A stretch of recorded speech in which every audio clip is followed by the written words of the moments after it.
I call the Superior Planning and Zoning Commission to order. We stand pledge allegiance. I pledge allegiance to the flag of the United States of America, and to the republic which stands one nation, under God, indivisible, with liberty and justice for all. Please stand for the invocation. Dear Lord, please watch over the citizens of this town and all the support personnel that keeps the town running. Keep the good progress coming that the town has in the works, and thank you for the good progress, the Superior Home Tour being such a good winner, and maybe if not, and help the Mountain Festival be the same way. Amen. Okay, roll call. Henry Munoz here. Henry Munoz is here. Sherry Fedor. Sherry is here. David Gunn. Here.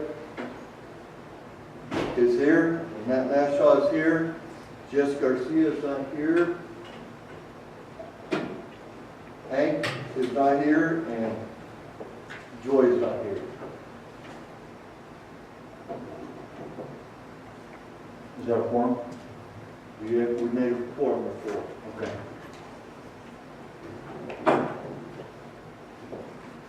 Presentation? No presentation. Okay. Consent agenda, approval of January 3rd, 2019 regular meeting minutes. I move to approve. Who made it? Done. Motion made by David Gunn to approve, seconded by Sherry. All in favor, say aye. Aye. Aye. Motion carries by all in favor to approve the minutes of January 3rd, 2019.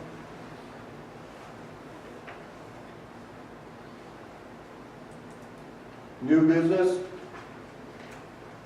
Discussion, possible approval of resolution number 2019-02, the resolution of the Planning and Zoning Commission of the Town of Superior recommending that the Town Council amend Article 13? Yes. I'm not very good at it. Section 13.11 of the Town Zoning Ordinance.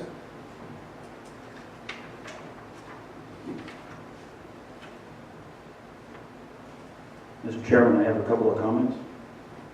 Yes. Two things. The first one is in subparagraph A and subparagraph B. There's some almost identical wording about 6-foot-high solid fence or masonry fence. Seems like you want to make that consistent between those two. Okay. Minor change. And the rest is, my other concern is just about a discussion here about this. When we talked about this last month, I thought we had talked about basically this is an enforcement problem, and wanted to give some temporary relaxation of the rule by providing this temporary use permit option. Is that true? Yes. So really, this displaces the problem to some later point. It does, however, lighten the rules for parking. If you looked at the restriction, it says it can be parked within the front setback, which is a change. This front setback on some of these properties is 20 feet. Some of the houses are set 50 feet back, so it changes the code where it says you have to be parked past the front line of the house. Right. So it is a modification. Yeah. I guess my comment is that if we approve this and the council approves this, it possibly could anger some people. Not that it doesn't already. I agree, but there's no other place for them to go at this point. There's no place for them to move their vehicles and park them. I mean, close by. You could go into Apache Junction or something and park a vehicle, and that costs money. Which is exactly what people have to do now when they get a notice. There's been at least one owner that had to move their RV to money to do that. If there is no appetite for lifting that restriction completely, which I don't believe there is, they have to come up with some sort of in-between ground. And this is, I think, what the engineers came up with, in between, not quite as strict, but still not giving up the entire code section. Yeah. It's up to, this commission can decide they don't like it the way it's written. You could kick it back to the engineers with suggested modifications, or you can adopt it as is. That would be entirely up to the commission. Question here, Matt. Yes. My concern at the last meeting is that we should possibly get some public input on this, Todd. The main fact, like this gentleman, I served on previous councils where we've made adjustments or made different changes, either to policies or restrictions that we were to put in place, and before you knew it, we had an angry crowd here. We used to call it putting up the chicken wire in front of the council members because they were so irate. Is this something that we can put out in the paper and get some input from the public? And once we get that input, we can feed off of that instead of having a mob come after us? What we could do is table this or continue this to the next meeting, and then post at the next meeting a public hearing, and do some social media and newspaper advertisements for that, to try to get some more people here for the public hearing. We would have to delay it, but there's no huge rush to do this, so.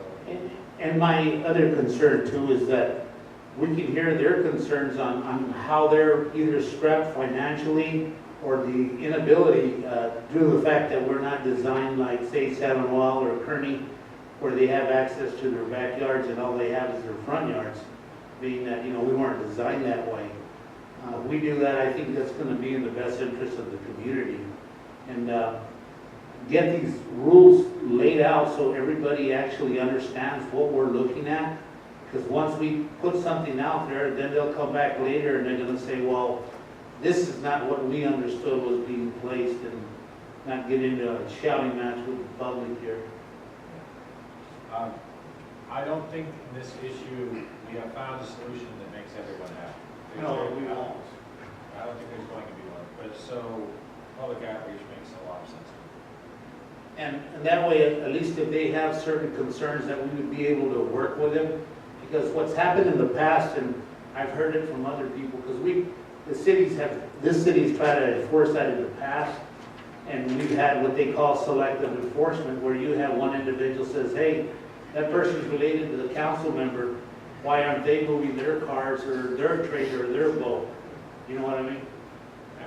It's a difficult issue. The closest I ever got to getting fired is a code enforcement officer was writing a notice on this to someone. So I think that we do need to vet it properly. I'm all for that, and I think that if we can come up with something that at least is a little more flexible and we give people some options, maybe they don't get quite so angry. But right now, there's no, especially in the Highlands, there's no solution to the problem. There's only stopgaps. That's all I have. Well, you've got people that have 2 or 3 camp trailers, and you don't use one at a time. Yeah, and they live in the RV on site, which isn't allowed. There's lots of rule breaking, and we don't have a choice to implement it on one person. If we implement the rule, we implement it to everyone. So we're trying to make before we get started on a campaign that's sure to set everybody's hair on fire, we're trying to come up with some flexibility to give the code enforcement officers at least offer options. Would the temporary use permit for an RV as a residence, could they do that, so they bought a lot and they're building on it? Yes, and that's one of the special exemptions that they can get. As long as you've got a building permit, you can live on it while you're working on the building. But it has to go as soon as the building's. Thank you. Sure looks like there's an opportunity to have an RV storage place in this town. And we can hope somebody will realize that. Yeah. I think there's also an opportunity for another RV lot, an RV park, because we haven't had one since, or a big one, since the Circle K was built, so hopefully somebody in the private sector will decide to do that. I've been asked.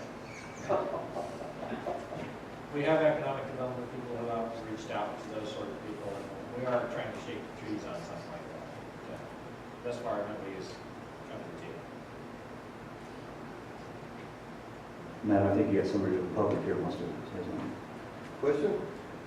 Yeah, I just had a question. I'm doing this in recollection because I love my previous song, but Excuse me, sir, since we are recording, could you come up to the microphone? I do appreciate that.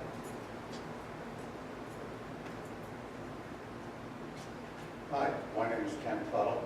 I just had a question on 1311-A.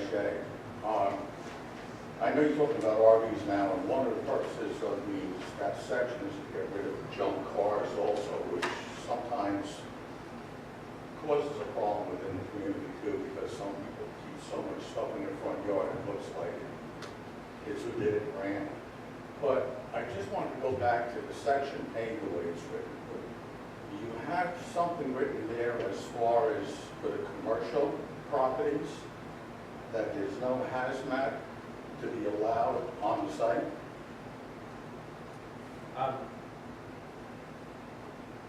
It's probably covered another place in the ordinance, right? Yeah, and there is a whole, another section on that sort of item in the town nuisance code, which is part of the, not part of the zoning code, it's part of the town code itself. That's chapter 10 of the town code, you can see that online. But this one, the language about the commercial zone district only, that means that if you have a car dealership, you can display your cars on the frontage and not be in violation of this rule, not having a fence around. All right, the reason why I didn't bring it up for the fence issue or for trying to hide something, I understand the display and how do you address that. My question is where you addressed hazmat and why that's in there. Was there a purpose of that? Because if you take your commercial property, I believe like in our town, where I came from, gas stations are built on commercial property. If you say there's no storage of hazmat, gasoline, diesel, everything has a hazmat number, that's considered a hazmat product. If there's no storage of hazmat on the property, which gas stations do, you're essentially, by that long line, trying to put gas stations out of business, or could conceivably put them out of business. I understand your concern, and I'll address that with the zoning officer, and see if we can get that clarified. It's addressed elsewhere, so I don't see it's necessary here. You're not only allowed certain amounts of hazardous material for certain classifications anyway, and that's all spelled out in building code, it's spelled out in town code, so I don't think it's really necessary. Okay, I just thought maybe there was a conflict in the wording. You know, I just see necessity maybe for that line and not take it there. If it's addressed elsewhere. Yeah, I would agree. I will make absolutely sure that it's appropriately addressed somewhere else before we remove it, but I'll talk to the engineers and see. Okay, all right, thank you. Thank you. Any other questions? Discussion? Yeah, I have something actually slightly related to that.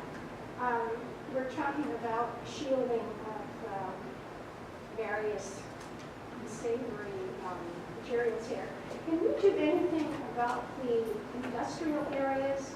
At this point, every entrance to Superior is guarded by razor wire, giant trucks, and there's nothing. I mean, typically in a lot of areas, those fences have to either be backed by shrubbery of some sort or have a non-see-through fence. Current code does not allow that sort of construction. Unfortunately, most of it's grandfathered. Like the razor wire isn't allowed at all in town.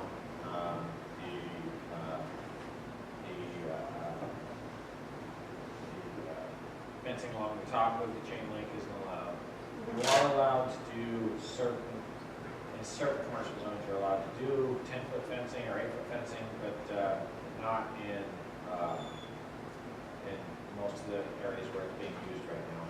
And like I said, it's an existing non-conforming use. So you cannot go back and retroactively make someone change an existing structure. But we won't give a permit for a new one, which is a different issue. How those over lot seems to be expanding, and the use itself seems to Outlaws old lot, yes, that one, but that is in a existing non-conforming use lot. And that lot, they are meeting the setbacks on that lot and everything. The zoning administrator reviewed that and said that that fence was acceptable. Someone had been concerned that the lot was expanding, and that the grandfather shouldn't apply to the other half of the lot. But after research, there isn't a separate plot on them, it's all one lot. So you can't apply separate zoning to different pieces of the same lot. So it is grandfathered, commercial, industrial. Thank you. Anything else?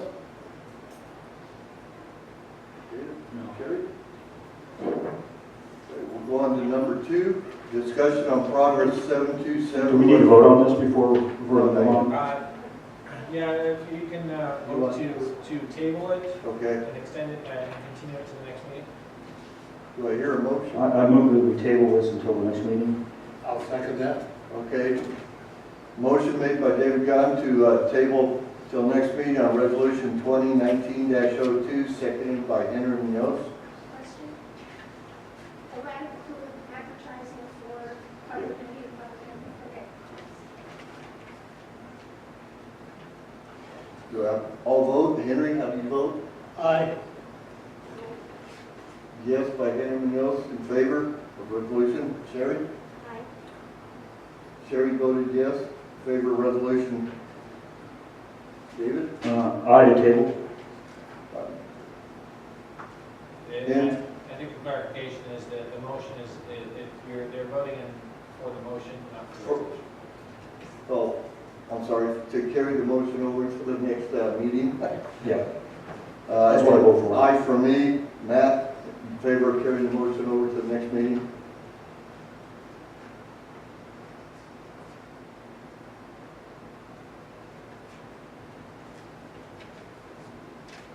Number 2, discussion on progress 727 West Simpson Street, Superior, Arizona.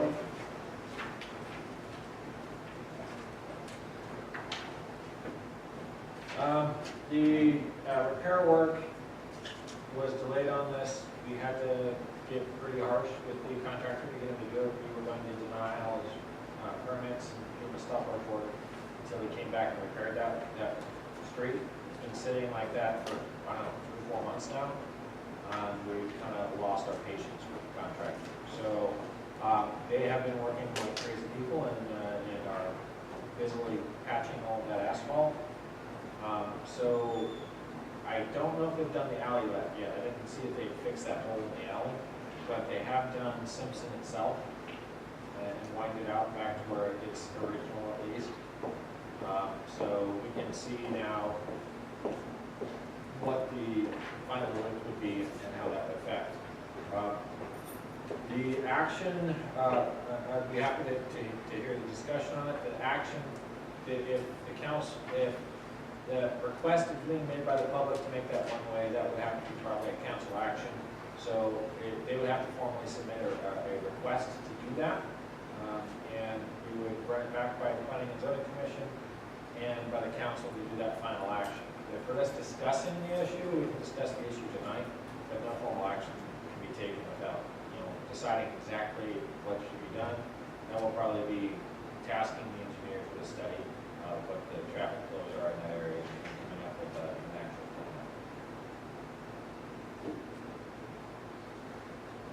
plan. Are the street improvements being done satisfactorily now, or? That one has a patch that was put in that did not meet our standards and is going to have to be redone on at least one section, primarily where it extends out into Western, but it has, most of them are meeting standards, yes. Part of the problem is it's pretty cold right now, so the asphalt patches are a little more challenging to put in because they're setting up really fast, and unless they're pouring them hot, they're not going smooth.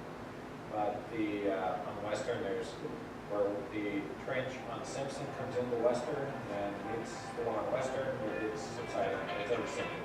So that needs to be fixed. They're going to remove the entire patch and replace it. It should be done. They're working on Will Hoyt, I believe, right now, and that should be done in the the same time period. So I've gone over to look at it today. I was in Phoenix already, so I've been able to look at it as well. Any other questions? I'm interested.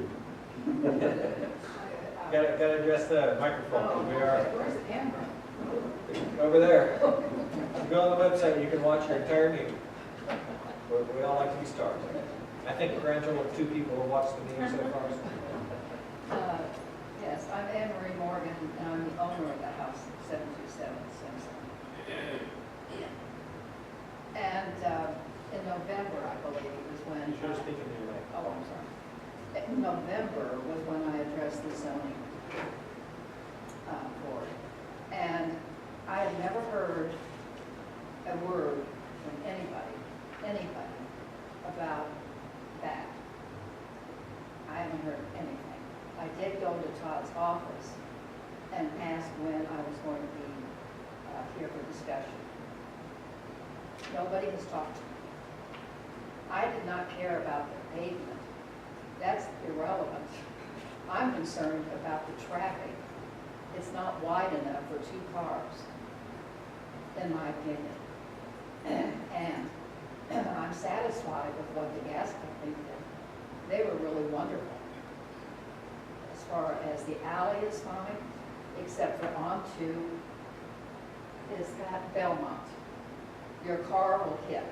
But I don't want the alley improved because all it'll do is make another Simpson. They'll just start coming down behind, in my opinion.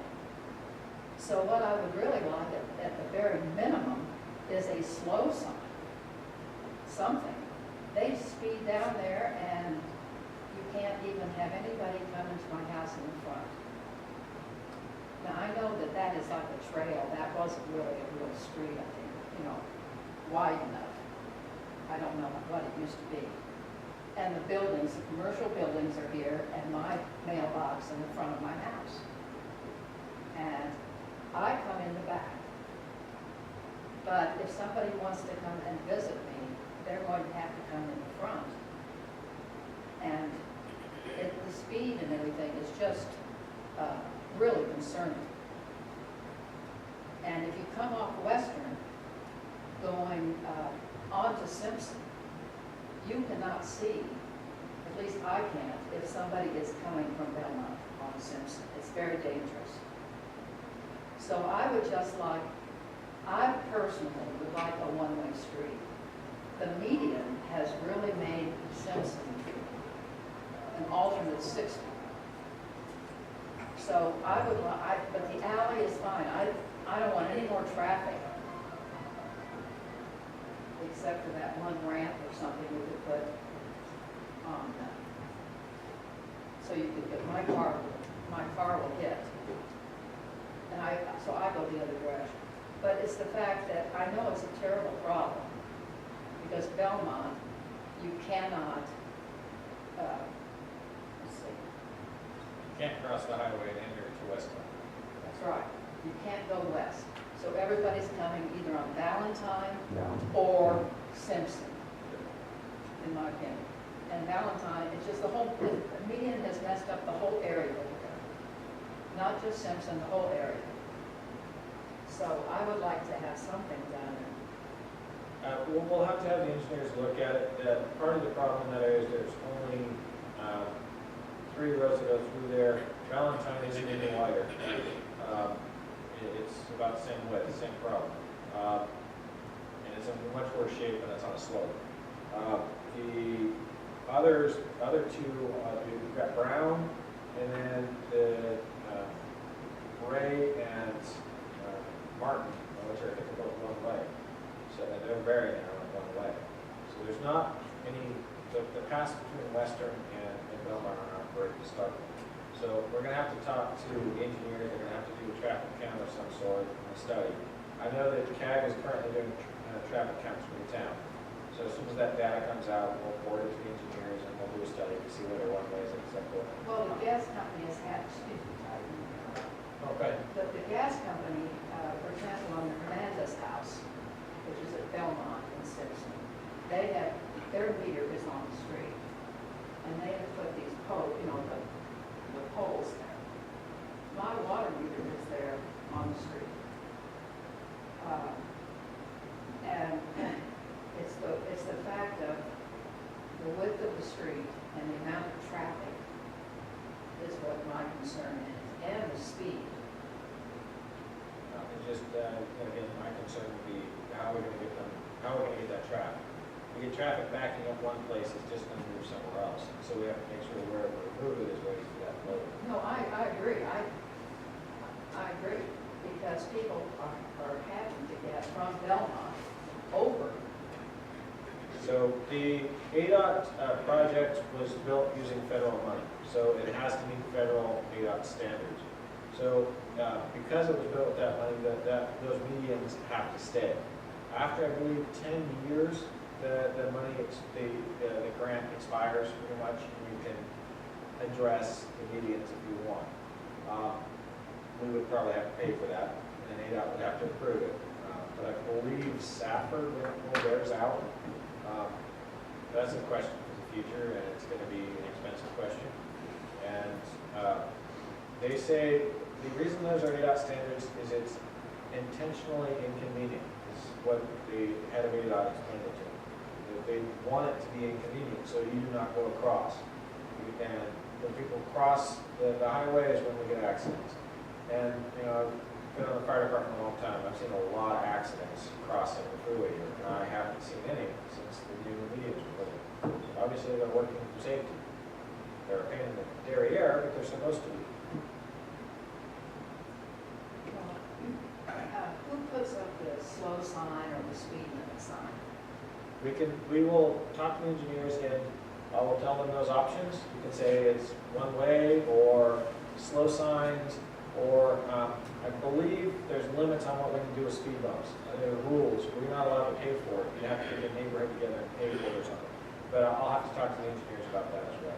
How long time would it take to get a couple of speed limit signs in there, or maybe caution, slow, or what have you signs in there? You have to order them. It would probably take a few weeks to get the signs in, and we'd have to make sure there are poles there, not poles. So at max, it'd be 30 days to get it in there. There's telephone poles right there. You can't use the telephone. No, but I meant there is a line there that the cars can't go. You can along see, the buildings. you can see what's happened with, they give us all those new speed signs all over town. And whenever a big wind comes up, because they're bigger signs, they just knock all our poles over. So they only paid for 25 new poles. So we've been busily planting poles all over town. Because every time one goes down, we put one up. So the town's getting pretty good at it. Anthony and his crew are working hard. But, so I'll talk to him about ordering the signs. I'll have to order them. And the vendor usually takes a few weeks to get them to us. That's why I say 30 days. Thank you. In addition to the technical issues here, I think we have a public relations issue, and that is she has not been communicated with, and I respectfully suggest that a monthly call to her would help. I understand the perception that we haven't spoken to her. I know I've spoken to her a couple times in the issue. But I had stopped by your house too. Ma'am, I talked to the guy that was doing the work at your house. As a matter of fact, Mr. Gutierrez, me and him were there at that time, but you weren't there at the moment. Oh, yeah, I didn't mean the board. Yeah, I didn't. but my concerns were your concerns, and I was out there to see, what you were talking about, because I could visually see what you were talking about, and talking about a parking space that had been there, because I knew the family that lived there. I went to school with them. So I was asking them, hey, where did your dad park the car at? And we knew there was a driveway here. And since the other owner had put a wall up there, so I was just going to get back with you and let you know, hey, I spoke to the people that used to live here, and this is what they were going through, to give you an idea more or less. Well, thank you. You're welcome.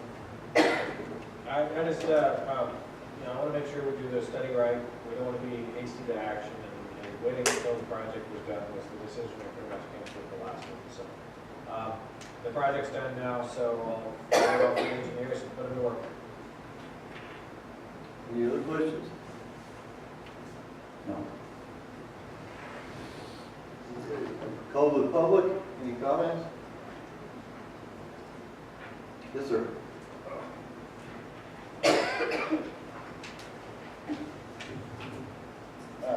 So, thanks for allowing me to talk tonight. My name's Darren Lewis, and I'm with Lewis Development, and just wanted to come and introduce myself.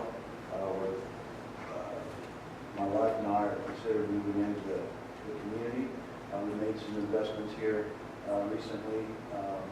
Just want to let you know a little bit about myself and kind of what my plans were.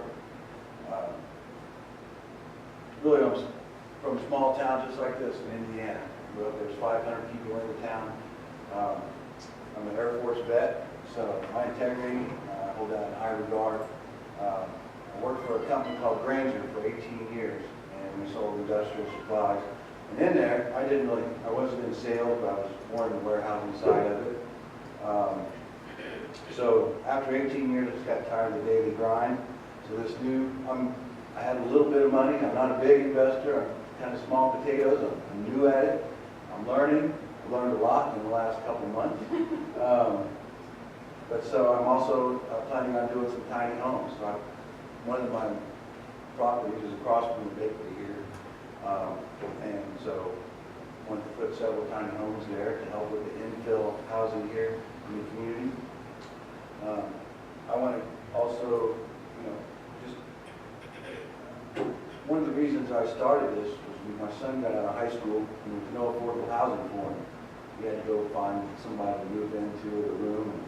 So it just wanted me to look at different options, and I saw the tiny homes, and I think that's a way of the future. I want to keep the rents around, $500-600, and just make it affordable for people to have nice places to live. And again, also help with the infill housing. To do that, I want to learn how to go through the proper channels and work with the council and work with the town. Make sure I'm doing things right, and make sure I'm doing things the way they need to be done. I want to know too. I'm easygoing. I'm not one of these huge developers, but I just want to build a good rapport with this commission and the town council. I want to be involved in the community, give back where we can, and hope to build a future here with everyone. Thank you. So thank you for your Thank you, sir. Appreciate it. So how would I get on the agenda for the next meeting to show the plan? The next step for your proposed development is to submit a site plan review with the site plan to the engineers. They will determine whether or not you need any zoning changes or general plan changes or anything like that. And if that needs to come, they may give you the immediate approval, and that could take a couple days. Or if they decide that it does need a general plan change or something like that, they will tell you that, you submit the forms for that, then it comes to the planning zone. Okay. If you would like just to do a presentation, that's fine too. If you have mock-ups and things you'd like to present, we'll put you on for a special presentation. It doesn't require action of the committee, they just would hear your presentation. Thank you. So on that property, I just wanted to let you know, we are going to deliver one of the homes. It's just going to be sitting there. It's not going to be full, but they are going to deliver one of the homes there. So we kind of see what the houses are going to look like. I don't know if it's going to be where it's going to be situated permanently, but they are going to drop it on the property pretty soon. So just want everybody to be aware. Okay. All right. Thank you. Thank you. Thank you. Will it call the public? Hi, I'm Maria Jelly, and I own the bakery. And I'm very excited. I'm also Karen's real estate agent. And very excited to actually see that kind of happening there in the area and the cleanup that happened this past weekend. It was something that was really nice to actually see everybody come out and view the area and take care of it. I also know that the Facebook page for the bakery had, I want to say something like 40,000 hits just off of that cleanup. So, the more the town does things, we're going to promote it, we're going to do things. But I'm very excited because when I met Darren and he said he was of that, and he said there was a lot of things that he wanted to do, and he saw the vision, kind of what we want to do here in Superior of promoting housing and bringing new people in and really building the community. Because wife and himself have really made a statute of coming in and purchasing other properties as well, and have been physically fixing those up prior to even doing the other little housing piece by Bakery. So that's something for Mr. and Mrs. Lewis to actually, you know, really a nice feel for our community. But it's not just that he's doing. He's actually, with his wife, working on other properties here in town to take care of some of the dilapidated properties that are out there. So, thank you. Thank you. I think that cleanup a couple of weeks ago was spearheaded by the Chamber of Commerce. Yeah. Yes. It was, It's last week. it's Rebuild Superior, which is a joint organization with the chamber, the school, and the school district. And everybody was involved. The Public Services donated one of the dumpsters, the town bought the other. It's just, the volunteers from the LDS group did a huge amount of the pickup. It's just everybody working together towards a common goal. And the town doing its legislative work is going to be forcibly abating 257 now, which is the house at the end of the street. We've already done 308 Mine and 301 Mine. Those are both already sold. So hopefully 257 turns out to be a similar story because it's in really rough shape right now. So it needs some TLC.